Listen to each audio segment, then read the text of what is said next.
Come in. Welcome. I'm E.G. Marshall, your host for another adventure so strange and so chilling that we dare say you'll get little sleep this night. At the moment, we're in a shabby little storefront studio near the waterfront of a large city. On the dusty window in hand-painted letters are the words Caro, Reader and Advisor. Reader and Advisor, a comfort to thousands who believe in their powers, and a fraud to the thousands who laugh them off as ridiculous.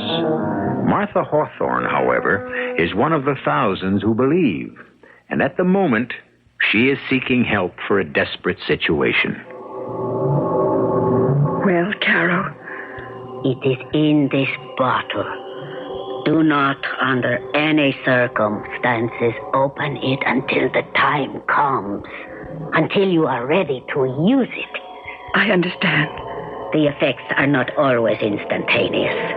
It takes a while. And it is sometimes unpredictable. I'll take those chances. The idea appeals to me so enormously. It's so perfect. Be careful, Mrs. Hawthorne.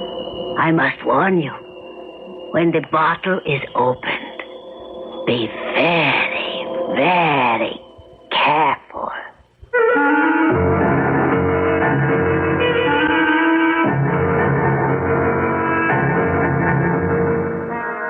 Our mystery drama, Black Widow, was written especially for the Radio Mystery Theater by Bob Jurin and stars Robert Dryden and E.V. Juster. It is sponsored in part by Anheuser-Busch Incorporated, brewers of Budweiser, and Uncle Ben's Long Grain and Wild Rice.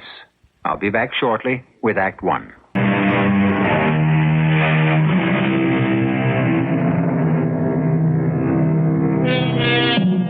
Standing up for what you believe is right is both honorable and necessary. And it also can be dangerous, particularly if your adversary has very little scruples and a lot to lose should you have your way. Such is the case with John Hawthorne, a top-notch mechanic whose father before him took pride in his work, his friends, and his trade union. And John intends to bring back those better days and stand for what his father stood for. Hello. Hello, John. What do you want, Max?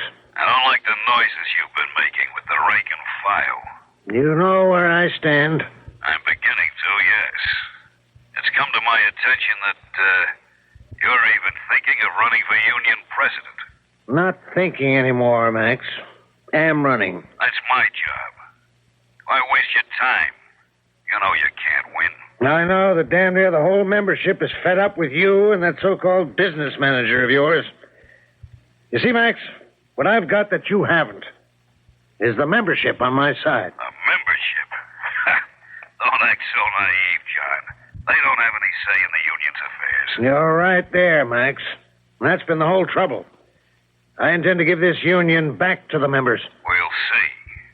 Let's talk about it in person.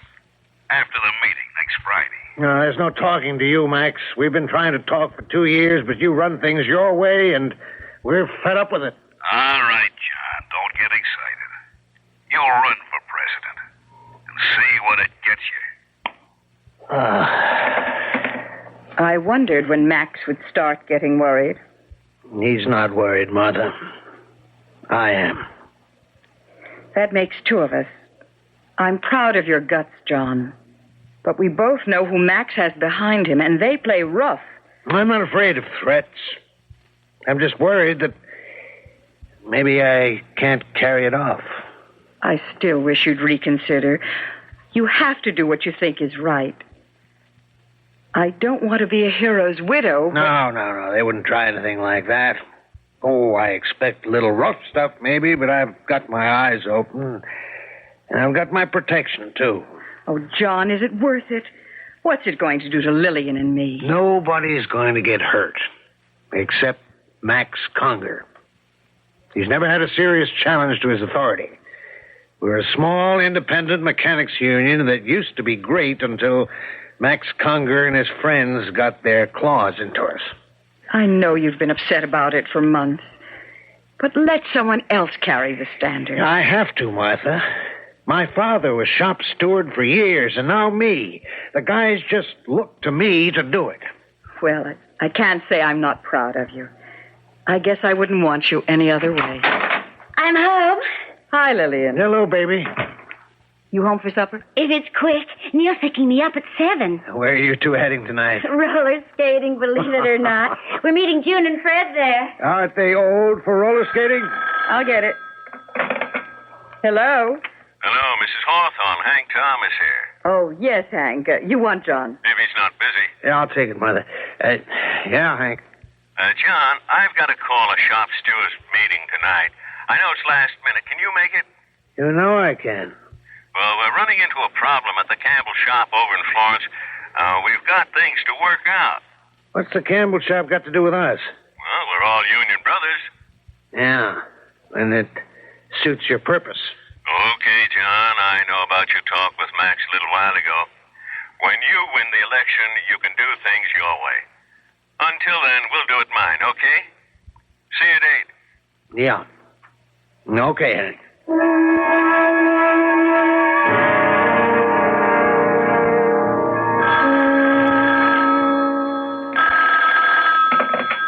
Hello?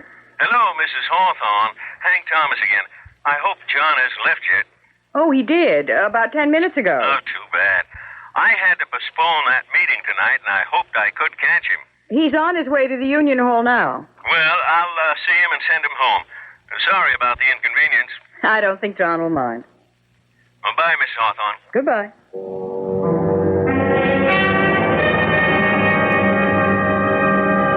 Good evening, Mrs. Hawthorne. Good evening, Caro. I'm sorry to bother you for a reading this late, but I'm terribly worried. I am always at your service, Mrs. Hawthorne. Always. For regular customers who need help from the cards. My husband went to a union meeting tonight, and that's part of my problem. Sit down. Let us see what the cards tell us. These cards are the threat. This is your husband. A red king. That is favorable. A red king will triumph over the situation. Oh, thank heaven. If what? If the next card is a red jack or a black queen. The ace of spades. I'm sorry. The ace of spades is dead. That is what is in the card. Oh, dear Lord, I've got to get home. Mrs. Hawthorne, one moment. I haven't time. There is a way. There is a way. You can protect your husband from all harm. Caro, what are you saying?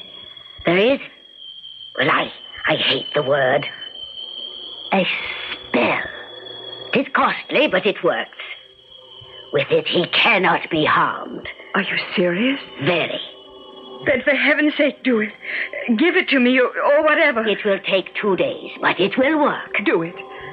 Well, I will need a bit of his hair and a bit of his skin. His skin? Oh, just a tiny shaving. Not even enough to draw blood.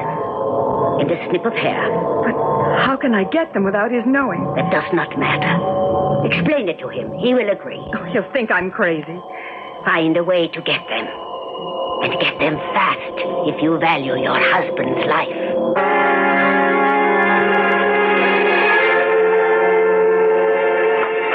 John? It's me, Mother. Where'd Dad go? To a shop steward's meeting. But after he left, Hank Thomas called to say it was canceled. I thought your father would be home long before this. Oh, they probably went for a drink. They usually do. But the meeting was called off. I'm so... Mother, what is it? You're shaking. Lillian, your father's in danger. Oh, Mother, have you been seeing that Carol person again? I had to. I had to know what would happen with this union business. Oh, Dad can handle himself, and you know it. What did your advisor say? You mustn't tell anyone, Lillian. She's going to give me a spell to protect your father. A spell? I don't like seeing you this way. Believing something like this would work. Well, It's voodoo, or worse. It's not going to protect Dad. It's making a wreck out of you. This union business is making a wreck out of me. If I can find a way to stop it, I will. Well, this isn't the way to stop it. With witches' spells and... John forgot his key. Not a word to him about this. Well, how is the... Oh. Miss Hawthorne? Yes? Lieutenant Carey, 14th Precinct. What's happened? John? What is it, Mother? Police, ma'am. Mr. Hawthorne met with an accident. Oh, I'm too late. Well, what happened? Hit and run, apparently. No witnesses. Oh, how bad. I'm his daughter. Fatal. Oh. I'm sorry. Will you come with me, please? Oh, Mother. I was too late. I was too late. Give us a minute, please. Oh, of course. I'll be outside. Mother, we have to go to police headquarters. He's dead. He's dead. And I was too late. Mother, please. It's hard for us. We have to go.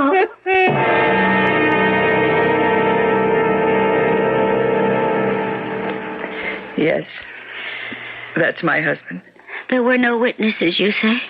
Not as far as we know, but someone might come forward. There's always a chance someone saw it happen. It was no accident, Lieutenant. If you know something, Miss Hawthorne... My father was challenging the Union authority. And suddenly, he's dead on the street. No witness. Nothing to tie them in with it. Are you making an accusation, Mrs. Hawthorne? Yes. I'm accusing Max Conger and Hank Thomas of murder. Well, that may be impossible to prove. Let's go home, Mother. Home? What's left of home? Now that I'll have a car take you back. We'll talk with you both, Miss Hawthorne, when your mother's recovered a little.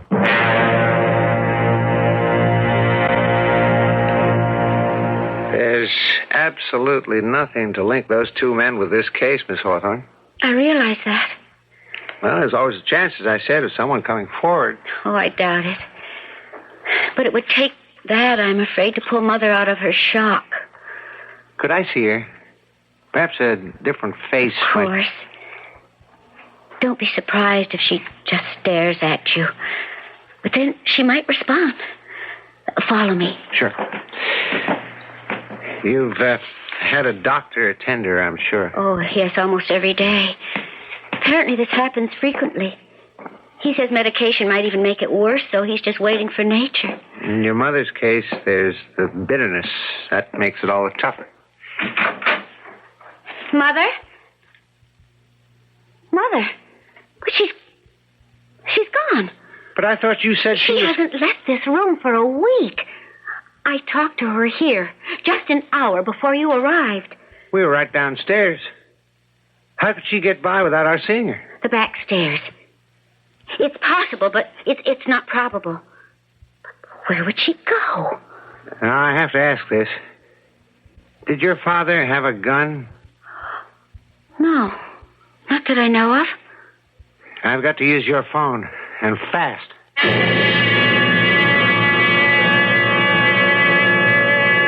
A tortured mind is prey to 1,000 tormenting thoughts.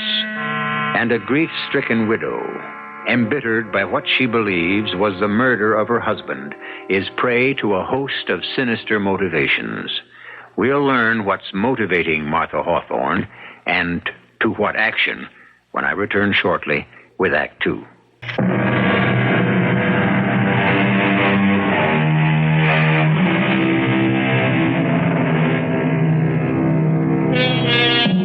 Martha Hawthorne has at last been motivated. For a week after her husband was killed in a hit-and-run accident, she sat motionless in her room, harboring the bitterness of suspicion, convinced he was murdered by the men he challenged. But for Martha Hawthorne, there was no way to prove it. Now, dressed entirely in black with a widow's veil, she seeks the help she so desperately wants. Sit down, Mrs. Hawthorne. I was sorry to hear of your husband. We were too late, it seems. They didn't give me a chance to protect him. Are you so certain these men were responsible? I'm certain. Then would not the police be the ones? The police can't do anything. There's no proof, no witnesses. That's why I'm here. I want revenge. If it is in the cards, perhaps. Not the cards. You know what I want. Yes.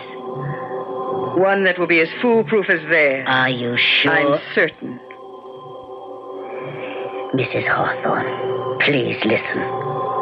I have been your advisor for almost 3 years. You are a gentlewoman. What you are doing now is out of grief and bitterness. Wait a month, and then... I will not wait. Very well. There is a very effective method. And you would be above suspicion. Exactly what I want. There is some risk to you. That doesn't matter. Come back tomorrow. I shall have it ready. It is in this black bottle. Do not, under any circumstances, open it until the time comes. Until you are ready to use it. I understand. The effects are not instantaneous. It takes a while. And it is sometimes unpredictable. I'll take those chances. The idea appeals to me so enormously. It is so perfect. Be careful, Mrs. Hawthorne. I must warn you. When the bottle is opened, be very, very careful. Martha, come in. I hope I'm not interrupting anything, Max. Of course not. I imagine you're surprised to see me. You're always welcome here, Martha. You know how I felt about John's death. Your flowers were very thoughtful. Hit and run's a cowardly thing. If we can find out who killed John and just left him But there... he's conveniently out of your way now. Wouldn't you say whoever did it did you a favor? Martha, what a thing to say. John was a fine man. But still a threat to you. And your position. We had our differences, yes, but to say that... You don't fool me, Max. Oh, I don't say you were driving the car. But John's death was no accident, and you know it. You arranged it. You're taking chances with that attractive mouth of yours, Martha. What you mean is I'll be next? This is ridiculous, Martha. I wouldn't threaten you. Nor are you. But if a certain piece of evidence I have proves to be right, I'll drop the proof of John's murder right in your lap. What evidence? That's my secret. It's in my garage. You'd know it if you saw it. And it points right to you and Hank Thomas. I don't believe you. That doesn't concern me. I came here, Max, because I want you to know I'm not making wild accusations. When I can prove it, and I know I can, I'll do what's fair and right. Go ahead. You think you can tie me or Hank into this? Go ahead. You're going to be very sorry, though. Oh, no, I'm not, Max. You are. Martha.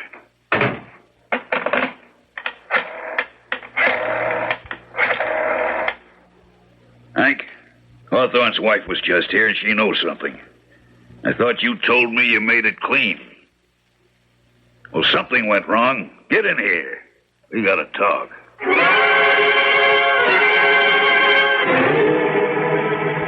Mother, why can't we have the lights on? And why have you been pacing by that window for an hour? You'll know when it happens, Lillian. And I'm pretty sure it will. Why don't you tell me? Wait. There. Yes, there they are. Who? Max Conger and Hank Thomas. What? They're heading for the garage. I knew it. Mother, I insist on knowing what's going on. That's it, Max. Come into my parlor, little flies. I'm ready for you now. I knew you'd prove your guilt. Mother, should I call the police? No, stay right here by the window. Keep watching the garage. Watch everything they do. I'll be back in a few moments. Where are you going? Never mind. Just stay here and don't leave the window, whatever you do.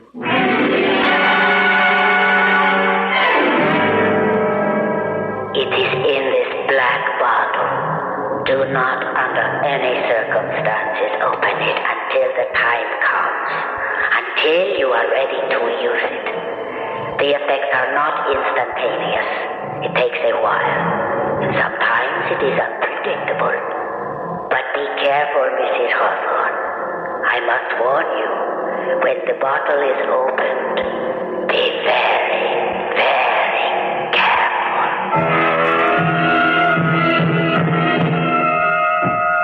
Keep the light low.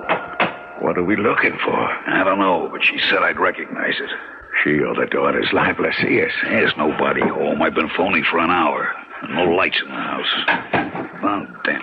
This is crazy, Max. How could she have any evidence? She's working on your nerves. How could she trace it to us? I don't know. That's what worries me. Flash your light around, but keep it low. Early. Look at that. Yeah. Looks like a black widow. They're dangerous. Not if you don't touch him. See? It just sits there. It gives me the creeps. Let's get out of here. Not till I find what I came for. Yeah, the spider's gone. Oh, look at everything. Oh, it stands out. I don't know, Max. But if you're not leaving, I am. Go then and leave me the light. Yeah. Wait. Look. That black widow spider again. It's right in front of the door.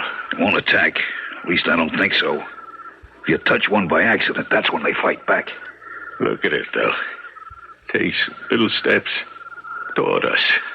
It's disappeared again. They don't like the light, I think. They head for dark corners. I got chills just looking at that thing. I'm getting out of here, Max. Okay. There's nothing here. Martha's bluffing. So, Mrs. Hawthorne, it was effective. Very. I'll need another one. Are you sure you want to continue this, Mrs. Hawthorne? Absolutely certain. Very well. I shall have another for you tomorrow.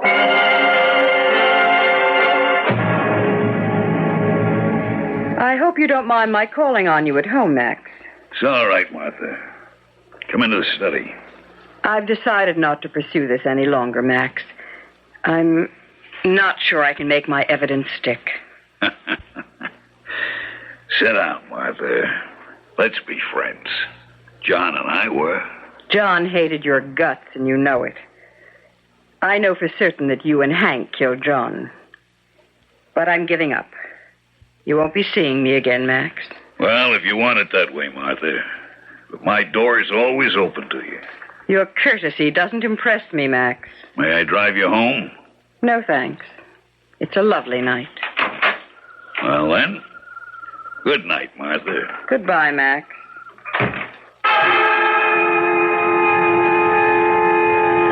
Be careful, Mrs. Hawthorne.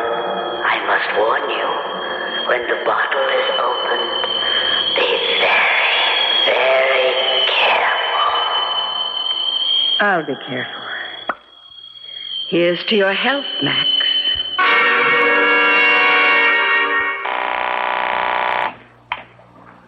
Local 48. Hank, Hello, Max. What's up? I just had a visitor. Martha Hawthorne. Oh? She's giving up. She knows she can't prove anything. She's finally admitting it. Still that nosy detective to deal with. He hasn't got a... Oh! Max, what's the matter? Good Lord. Max, what is it? A black spider just landed on my desk. A spider? It's a black widow. He did with the phone. Going up the lamp. Max, you gotta kill it. I can't move, Hank. I can't move. It's so hideous. Oh. Max, do something. It jumped. It's on my neck. Ah! Get off. Get off. Max. It Max. bit me. I'm bitten. Max. Oh, get an ambulance.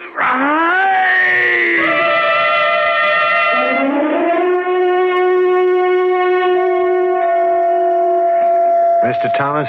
Yeah. I'm Lieutenant Carey, 14th Precinct. I called on you after John Hawthorne's death. Yes.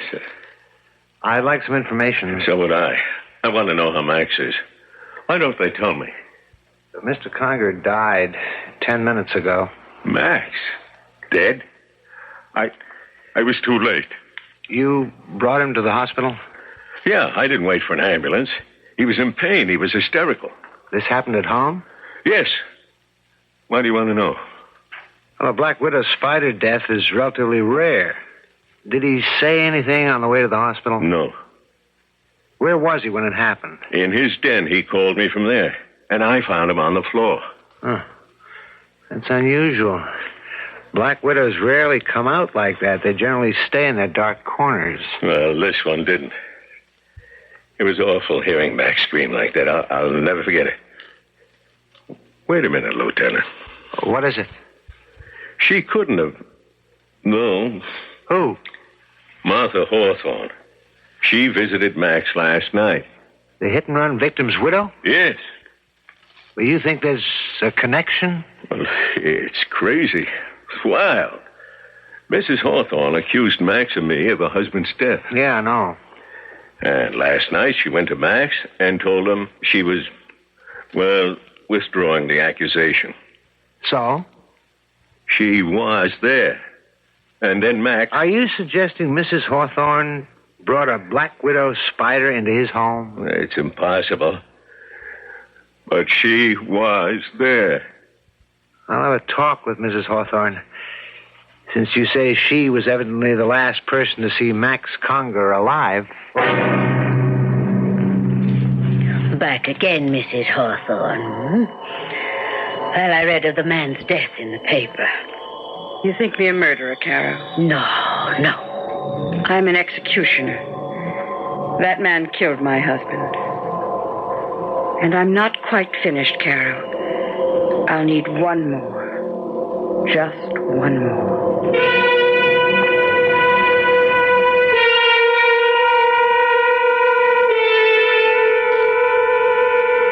Martha Hawthorne is a determined woman, and she's chosen a unique method for disposing of her husband's killers.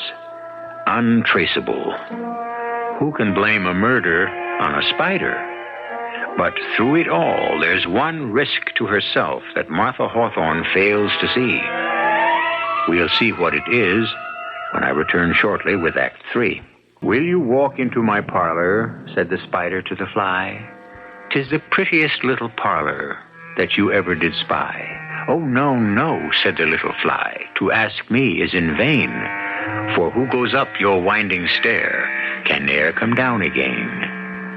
Martha Hawthorne, still bent on avenging her husband's death, has one more victim of her bitterness to dispose of. But the victim is beginning to fear for his life and has suggested to Police Lieutenant Carey that there may be some connection between Martha Hawthorne's visit to Max Conger and Max's subsequent death. How can I help you, Lieutenant Carey? It's about the death of Max Conger. That was dreadful. I make no pretense of liking Max, but I was shocked when I read of his awful death. A spider? Oof.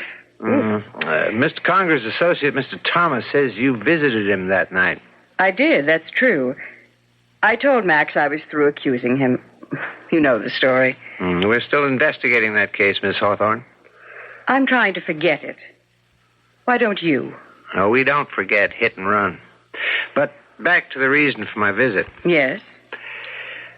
I don't know how to say this, but you visited Max Conger, and a short time later, he was bitten by a deadly spider. Do I? No, I don't think I understand you right. Are you suggesting that I had something to do with a spider biting Max Conger? Well, I know it's far-fetched, but we have to take... Far-fetched? It's insane. How in the world could I catch one, let alone deliver it to Max Conger? Oh, Lieutenant, this is beyond belief. But the curious thing is the spider. Black widows don't usually come out and climb up on desks. They stay in the darkness. I know nothing of spider behavior. You're being taken in by Hank Thomas, Lieutenant. He thinks because I accuse them that I'm responsible for everything that might happen to them. You're right. Mr. Thomas is oversensitive, and that, coupled with my own curiosity, I hope you'll forgive me. I won't trouble you again. I hope not, Lieutenant. I'm finished with the whole business. I'm moving away from here as far as I can. I think you're wise to do that, Mrs. Hawthorne. Bitterness can really eat you up. I know. I've seen it.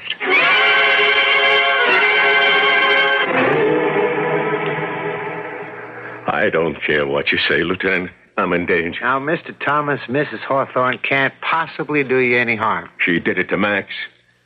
Why are you so sure Mrs. Hawthorne is out to get you, as you put it? Well, she's a hysterical, bitter woman. And a threat to me. No, not Miss Hawthorne, Mr. Thomas. But someone is. What? The reason I'm pursuing this is because there is something strange. 2 members of the same union meet with accidental deaths within 2 weeks of each other. There's no one sabotaging the union. John Hawthorne had an accident. His hysterical wife's making waves. Now, if you won't protect me from Martha, I'll set up my own defense. She told me she was forgetting the whole thing. Yeah, she told that to Max Conger. And look what happened to him. There's no way of... Not for you, maybe. But I know different. That spider was no accident. All right, I'll tell you what I'm going to do, Mr. Thomas. I'm going to post a guard at your home and your office. No one, including Mrs. Hawthorne, will be able to approach you.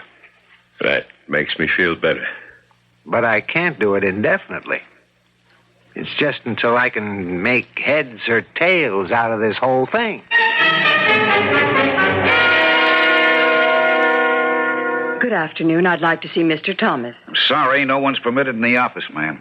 Why, a police guard. Has something happened to Mr. Thomas? Lieutenant Carey's orders. No one's allowed to see Mr. Thomas. He's all right, then. Yes, and Lieutenant Carey intends to keep him that way. But I don't understand. I've known Mr. Thomas for years. I'm Martha Hawthorne. Oh, yeah. Well, sorry, Mrs. Hawthorne, but he said you particularly were to be kept out. I'm very sorry for him.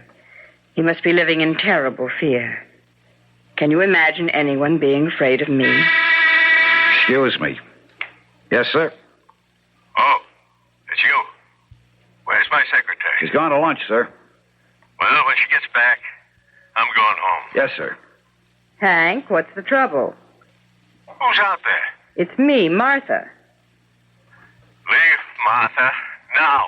Oh, Hank, please. Hank? Hank? What's he doing in there? You all right, Mr. Thomas? I'm all right. He's moving furniture against the door. Oh, no, it's pitiful to see someone so frightened. There's no danger, Mr. Thomas. Not anymore. I've got the door barricaded. I'll send her away. I'll leave now. There's no use. Mrs. Hawthorne's leaving now, sir. I feel sorry for him. I really do. So terribly sorry.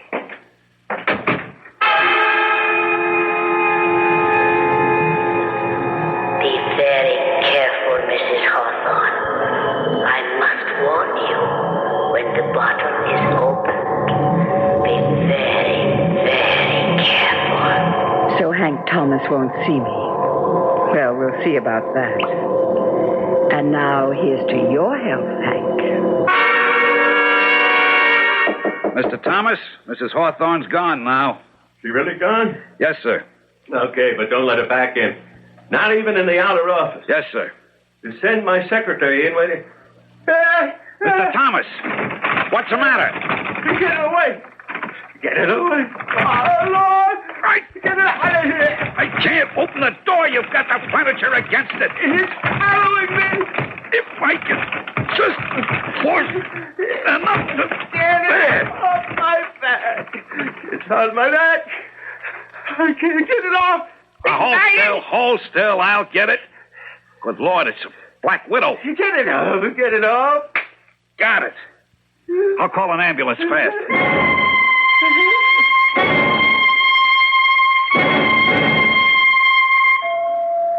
What's the word, Lieutenant? Dead. Heart failure. What's the matter with you, Joe? I put you there to guard him, and bingo, he gets it with you right under his nose. I ought to have your badge. Lieutenant, I swear nobody went into that office. You said Mrs. Hawthorne left shortly before he started screaming? About 2 minutes. Maybe less. While she was there, in the outer office, did you see her take anything from her purse? Oh, not a thing. I can swear to it. She wasn't there more than a minute. He told her to leave. And she never went into his private office? I wouldn't have let her. Your orders. Besides, Mr. Thomas had a chair pushed in front of the door. That's why it took me so long to get to him. I don't understand it. I just don't. Mrs. Hawthorne left the outer office. She went into the hall. Then about 2 minutes later, Mr. Thomas screamed. That's right. I had to force the door, and there he was with the black widow spider on his neck. I slapped it off his neck and killed it with a book. It's more than coincidence this time. I've got to have a talk with Mrs. Hawthorne.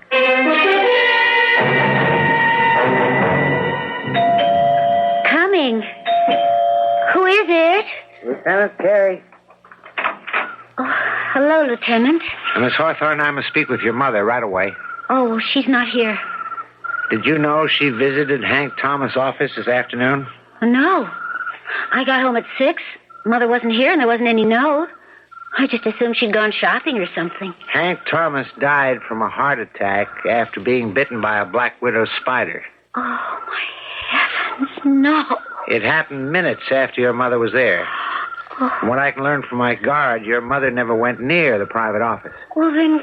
But this right on top of Max Conger, it's just not coincidence anymore that 2 men die in the same way shortly after your mother visited them. Oh, this is ghastly, Lieutenant. I just can't believe Mother... It is highly improbable, but how do you explain it? I don't know. Look, I'll tell Mother you want to see her the minute she gets home. I'd like to wait, if you don't mind. Very well. Come on in. I'll get us some coffee. It's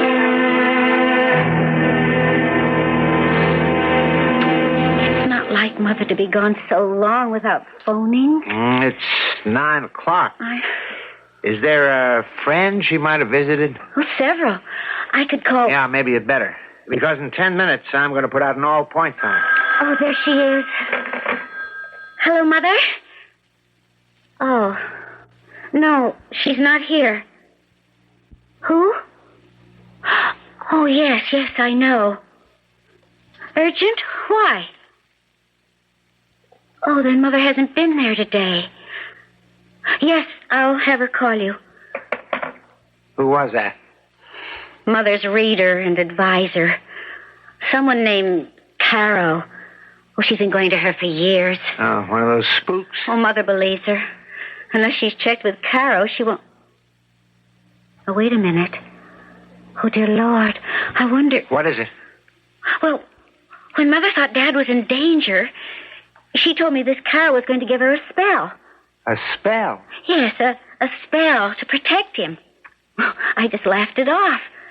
I mean, advice from the cards is one thing, but could this have anything to do with the spiders? Where is this Carol? Well, I don't know exactly. Somewhere near the waterfront, I know that. I'll find her.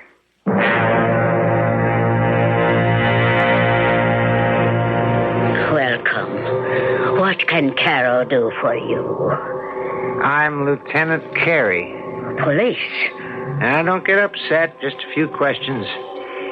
Mrs. John Hawthorne is a client of yours? Yes, for several years. But what is the trouble? Has something happened to Mrs. Hawthorne? No. But her daughter says you were going to give Miss Hawthorne a spell to protect her husband. Some believe. Some do not. Did Mrs. Hawthorne ask for another spell? Something involving spiders? Then you know. 2 men have died from black widow spider bites shortly after Mrs. Hawthorne visited them. When did the second man die? This afternoon. My man killed the spider, and we've taken it to The spider was killed? Yeah, it's in the lab for study. Oh, no. I warned her to be careful. I told her to be careful. And you did supply Mrs. Hawthorne with deadly spiders? No.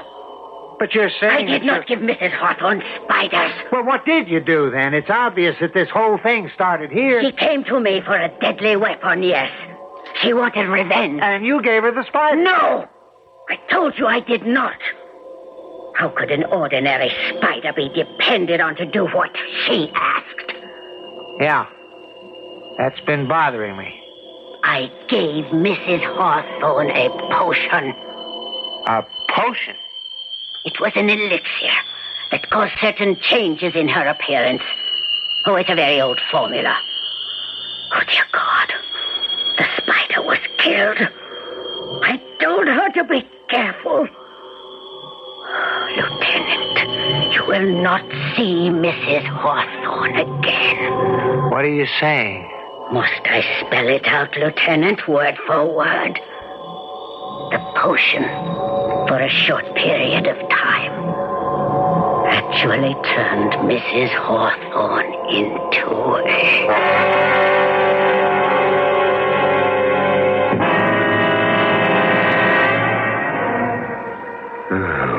Spiders have always given me the chills. They all serve their purpose in the scheme of things, I suppose. But I'm glad they prefer to stay in their dark corners. Most of them, at least. I prefer to give them a wide berth, and I'd suggest you do the same in the future. I might also suggest that you think twice before killing one again. You never can tell. It might just be someone you know. I'll be back shortly.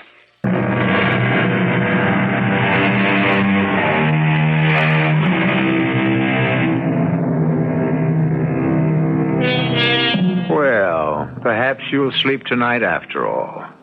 Our story was pure fantasy, of course. No one can actually turn into a spider, no matter how potent the potion.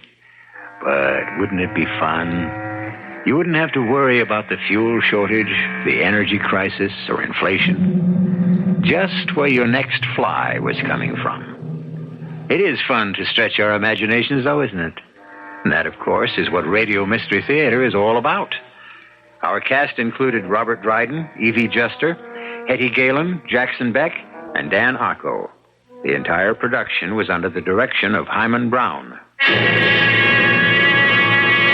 And now, a preview of our next tale. Could it be that you maybe said something, sometime, to someone that might have been better left unsaid? You think I'm some kind of nut? Of course not, but... But what? Don't be so touchy, Eric. You could have said something. I could. Mother could. Not a word, not a I'm word. no fool, Alexis, not me. You just don't know who you can trust anymore. I guess there wouldn't be any more coffee, Mrs. Meade, would there? Maybe a few drops, Eric. Give me your cup. Well, something has been said, and if we're smart... Here you are, Eric. We'll find out what it was. Because one thing is sure. What happened with Mr. Gilbert Stainer today is only the beginning. Yeah. I think I know what you mean. What do you mean? Nothing, Mother. What? Oh, Mother, please. Now, Torture. don't start Torture, crying. that's what you mean. Even maybe death. Radio Mystery Theater was sponsored in part by Buick Motor Division. This is E.G. Marshall inviting you to return to our Mystery Theater for another adventure in the macabre. Until next time, pleasant dreams.